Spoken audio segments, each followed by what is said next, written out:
Ce 14 mars est à marquer d'une pierre blanche. Après 2 ans d'une crise sanitaire sans précédent, l'espoir d'un retour à une vie normale est enfin là. L'amélioration de la situation sanitaire face à l'épidémie de Covid-19 a décidé le gouvernement à suspendre le pass vaccinal dans les lieux où il est exigé et la levée du port du masque en intérieur, sauf dans les transports collectifs et les établissements de santé. Ce nouvel assouplissement des mesures sanitaires est majeur. La meilleure nouvelle de ce lundi concerne aussi et surtout les jeunes. Eux qui ont subi le plus lourd tribut de cette pandémie, ils vont enfin pouvoir passer des journées de cours sans masque. Espérons que ces évolutions positives seront toutefois pérennes. Le coronavirus nous a habitués à des phénomènes de cycle. Les chiffres depuis quelques jours repartent d'ailleurs à la hausse. Le Gard n'est pas épargné avec un taux d'incidence qui frôle les 500 pour 100 000 habitants. Même si ce dernier variant Omicron reste très dangereux, il ne provoque pas de dangerosité particulière. Mais jusqu'à quand ? On en parle ce soir dans Bonsoir le Gard. Allez, on va démarrer avec Simon sur ce débat autour de la fin des restrictions sanitaires liées au Covid. Bon, bien évidemment que c'est une bonne nouvelle, mais la question c'est est-ce que c'est une bonne nouvelle temporaire ? Je crois que, avant tout, effectivement, c'est une bonne nouvelle aujourd'hui. La situation épidémique s'est améliorée et a permis au gouvernement de lever ces restrictions que sont le pass vaccinal et le masque en intérieur. Après, ça fait 2 ans que nous sommes dans cette crise. On est à quelques jours d'anniversaire, si on peut dire, du confinement général de mars 2020. Ça fait 2 ans que le gouvernement travaille main dans la main avec les scientifiques, avec les personnels de santé, pour s'adapter au fur et à mesure du temps à l'évolution épidémique. C'est ce qui est fait aujourd'hui en levant le pass vaccinal parce que la situation le permet, les chiffres le permettent. Mais en toute franchise, parce que Simon, vous représentez aussi La République En Marche et donc Emmanuel Macron. On peut se le dire, et Florent Touzelier a frôlé le sujet tout à l'heure, est-ce qu'on peut imaginer que cette levée générale des restrictions, un peu contre les scientifiques, parce qu'on a un peu le sentiment, quand on entend les scientifiques sur les plateaux télé aujourd'hui, ils ont l'air de dire quand même qu'on va un peu trop vite en besogne. Est-ce que finalement, c'est pas juste pour redonner le sourire aux Français avant une élection présidentielle ? Déjà, je pense qu'il y a un moment où le président de la République l'a montré maintes fois qu'il est à l'action pour le quotidien des Français et des Français et pas en gouvernant avec les sondages. Je suis désolé, c'est pas le cas. de bois. Je vais aller. Je suis désolé, non, mais écoute, on va parler ensemble. Je veux dire, mais après, il faut être objectif. On en a parlé tout à l'heure. Oui, on en a parlé. Il y a pas de souci sur ça. Mais non, mais après, il est président. Il a raison. Pourquoi tu essaies de trouver des explications qui en faudrait plus? Il a raison de le faire. Qui ne le ferait pas? Il est président, il a la possibilité de pouvoir le mener. Je veux dire, à un moment, il joue pas avec la vie des Français et des Français. C'est ce qui pourrait être laissé entendre. La levée des restrictions sanitaires aujourd'hui, ça a été fait en concertation avec le Conseil scientifique, avec les professionnels de santé, comme ça a toujours été fait. Ça a été un imbroglio tout le temps. Mais c'est pas le souci. Aujourd'hui, il y a un léger le problème, il n'est pas là. Écoute-moi, le souci, il n'est pas là. Là, tu essaies de rentrer dans des explications où tu vas noyer tout le monde. Moi, je te dis très simplement, il a raison de le faire. Je te le dis, regarde. Après, si la situation se dégrade, eh bien à ce moment-là, on avisera. Mais après, quel candidat ne le ferait pas? Je pense que si demain Léa serait candidate à la présidentielle, je pense qu'elle ferait la même chose.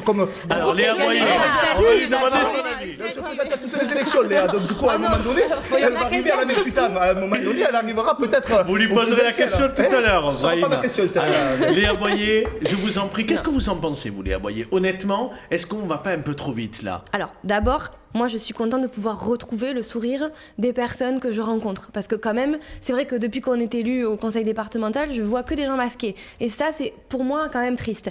Par contre, c'est vrai que ça fait 1 semaine que quand même le taux de contamination reste élevé et remonte. Donc pour le coup, oui, moi, ça m'inquiète. J'ai été contaminée... il y a peu de temps, donc je peux le dire. Vraiment, ça a été... Vous deviez venir d'ailleurs sur ce plateau, on a reporté. Il y a 15 jours, voilà, exactement. Non, mais c'est vrai, donc finalement, même en ayant le masque, voilà, c'est encore un fait d'actualité et je pense qu'il faut faire attention. Après... Évidemment, ça ne nous échappe pas qu'il y a une période électorale qui arrive et ça peut laisser entendre que c'est fait forcément dans ce sens-là. Je crois que quand même. À un moment, il y a des indicateurs. Non, à un moment, il y a des indicateurs. Les gens qui faisaient la manifestation. On est tous. Allez-y, Simon, allez-y. Et on sait pas ce qu'on veut. Alors, là où je rejoins Brahim, c'est qu'on nous a toujours dit on fait trop. On restreint trop les libertés des Français et des Français. Aujourd'hui, il y a des levées. ça serait un crime du gouvernement de faire se lever. Bon, à un moment, non, le gouvernement... Tu vois c'est que C'est pas ce qu'on dit. C'est ce que le fait de lever ces restrictions... Je vais revenir sur un point précis, par contre, dans ce qui a été dit, c'est que... moi je peux pas entendre le gouvernement et le président de la République jouent pas avec la vie et la santé des Françaises et des Français. Je sais pas ce qu'on a dit. Non mais c'est important. Personne dit ça. Non mais c'est Personne important. dit Je ça. dis pas ce que Je suis d'accord c'est. avec Est-ce qu'on n'oublie pas Et à un peut-être un moment- peu trop vite cette épidémie qui est quand même encore bien Oui. présente Non, et mais que le si, taux de si on repart du contamination est en départ, augmentation. non mais si on repart du départ, excusez-moi, mais à la base il fallait pas porter de masque. Après, il a fallu porter le masque tout de suite, c'était vraiment très important. Puis on voulait pas forcer les Français à se faire vacciner. Et puis finalement, le pass a été obligatoire. Donc je crois quand même que, et c'est normal parce que c'est quand même inédit ce qu'on est en train de vivre. Donc c'est normal qu'on soit dans le doute, mais justement, qui dit doute dit aussi se méfier. Et peut-être, enfin moi en tout cas aujourd'hui, c'est la première fois que je ne mets pas de masque là où je me déplace, bah ça me fait bizarre. Alors après, là-dessus, le Premier ministre l'a dit il y a quelques jours, les personnes fragiles sont invitées à garder le masque. Je pense que ce qu'on a vécu depuis 2 ans doit aussi nous alerter sur le fait que dans les contextes face aux épidémies, chacun doit garder les mesures barrières qu'on a pu, tous ces réflexes qu'on a pu avoir depuis 2 ans, se laver régulièrement les mains, enfin je veux dire des mesures d'hygiène logique, mais continuer à se faire vacciner, puisque les plus de 80 ans et d'ailleurs la vaccination, Léa en parlait, la vaccination c'est la stratégie de vaccination aujourd'hui on a vu que pardon, elle était pas trop claire.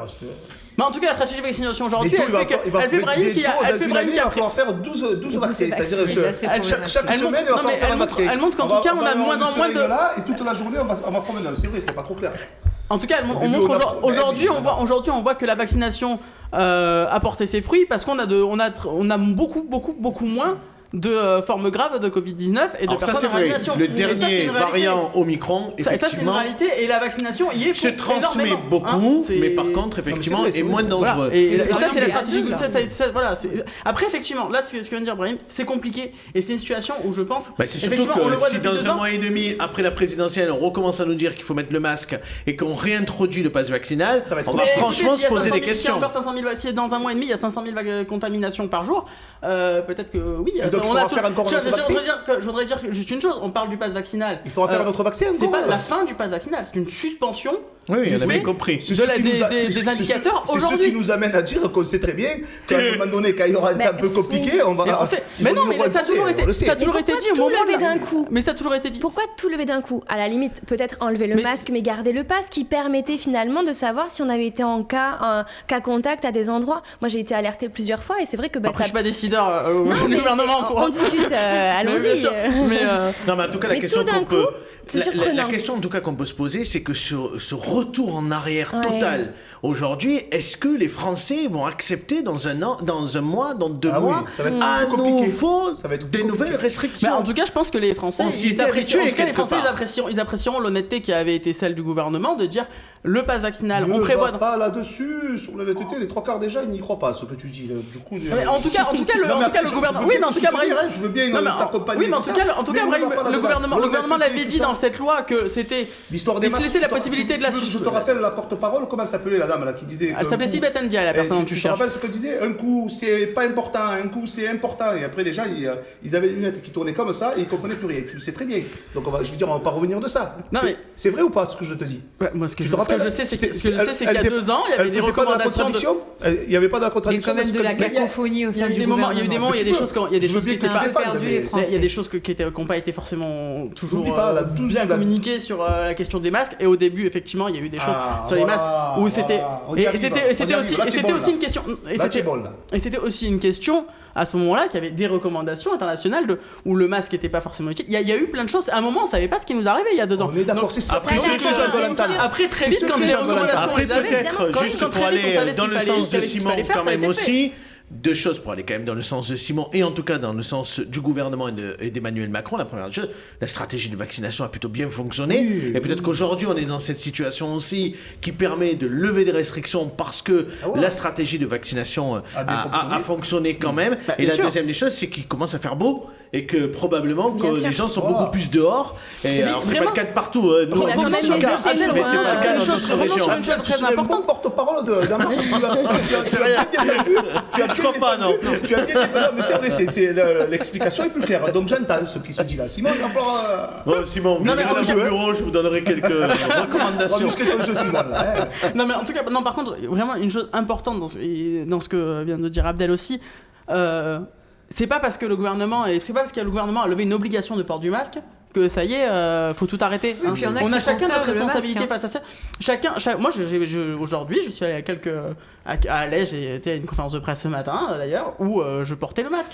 Et voilà. Et je pense que chacun par contre, peut c'est pas, continuer à porter le juste masque. pour terminer, est-ce que c'est pas un peu ridicule, par contre, d'obliger au port du masque dans les transports, par exemple, alors que dans les entreprises, on peut se retrouver à plusieurs dans une salle de réunion où personne porte le masque. Est-ce que là, il n'y a pas un truc qui n'est pas compréhensible pour les gens? Mais c'est ça, il y a 2 poids 2 mesures. C'est le cas dans les transports, et puis finalement, c'est qu'à un moment donné, on a eu enlevé les masques dans la restauration un peu avant. Alors on rentrait dans le restaurant, on enlevait le masque, mais par contre, c'était dans une galerie marchande, je me rappelle très bien de ça la semaine dernière, et je sors et je me retrouve dans la galerie marchande, et j'étais obligée de remettre le masque alors que je sortais du restaurant. C'est ça qui est bizarre finalement, il n'y a pas de logique.